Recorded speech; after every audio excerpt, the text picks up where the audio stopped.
పిఠాపురం పవన్ కళ్యాణ్ గారు, వర్మ గారు, Janasena, TDP, YCP అసలు ఏం జరుగుతుంది?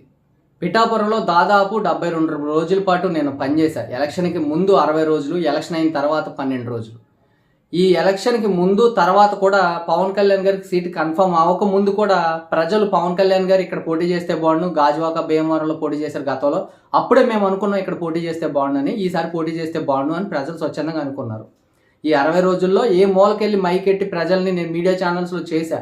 హర్ష గుంటుపల్లి ఛానల్లో కానీ, పీజే న్యూస్లో కానీ, నా సొంత ఛానల్లో కానీ నేను మోటివేట్ చేస్తానే ఉన్నా ప్రజల్ని. ఏ ప్రజల్ని అడిగినా కూడా న్యూట్రల్గా ఆ ప్రజలు చెప్పేది పవన్ కళ్యాణ్ ఇక్కడ పోటీ చేయడం మా అదృష్టం, పవన్ కళ్యాణ్ పోటీ చేస్తే పిఠాపురం రూపురేఖలు మారుతాయి, పవన్ కళ్యాణ్ పిఠాపురం రావాలి అని కోరుకున్నారు ప్రజలు. అంతేగాని ఏ ఒక్కరి త్యాగాలతోటో ఏ ఒక్కరి భిక్షతోటో పవన్ కళ్యాణ్ గారు గెలవాల. ప్రజలు స్వచ్ఛందంగా వచ్చి ప్రజలు స్వచ్ఛందంగా మాకు పవన్ కళ్యాణ్ లాంటి నిజాయితీపరుడు కావాలి అని కోరుకుంటే పిఠాపురంలో పవన్ కళ్యాణ్ గారికి ఆ మెజారిటీ వచ్చి పవన్ కళ్యాణ్ గారికి గెలిచారు. ఇది 10,000 రూపాయలు ఓటుకి ఇచ్చినా కానీ వైసీపీకి ఓటు వేయాల. ఎందుకు వేయాల? పవన్ కళ్యాణ్ అనే నిజాయితీపరుడు కావాలి అని.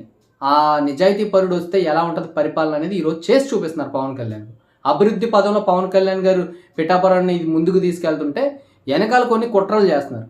టీడీపీలో ఉంటూనే వర్మ గారు ఇలాగా డైరెక్ట్గా గ్రాంట్ అయిపోయిన వాటిని కూడా ఒక 10 రోజుల్లో పనులు మొదలు పెడుతున్నారు. అలాంటి వాటి దగ్గరికి వెళ్ళి వీడియోలు ఫోటోలు దిగి ఆయన ఇది చెయ్యాలి కూటమి ప్రభుత్వం అని చెప్పేసి ఆయన ఏదో సమస్య మీద స్పందిస్తే దానికి రియాక్షన్గా వర్కులు అయిపోతున్నట్టు చూపించుకోవాలనే ప్రయత్నంలో ఉన్నారో, లేకపోతే వైసీపీకి టీడీపీ జనసేన మధ్యన కుట్రలు పెట్టడానికి అవకాశం కల్పించాలని చూస్తున్నారో ఆయన విఘ్నతగా వదిలేస్తున్నారు, వర్మ గారి విఘ్నతకి.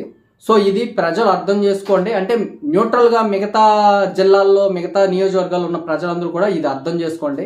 అసలు ఏం జరుగుతుంది పిఠాపురంలో, పవన్ కళ్యాణ్ గారు ఏం చేస్తున్నారు అనేది ప్రతి ఒక్కటి కూడా మనకి అఫీషియల్ వెబ్సైట్లో ఏ రోజుకి ఆ రోజు అప్డేట్లు వేస్తున్నారు. ఎక్కడెక్కడ పవన్ కళ్యాణ్ గారి చొరవతో వర్క్లు అవుతున్నాయి అనేది టైటిల్ పెట్టి మరీ వేస్తున్నారు.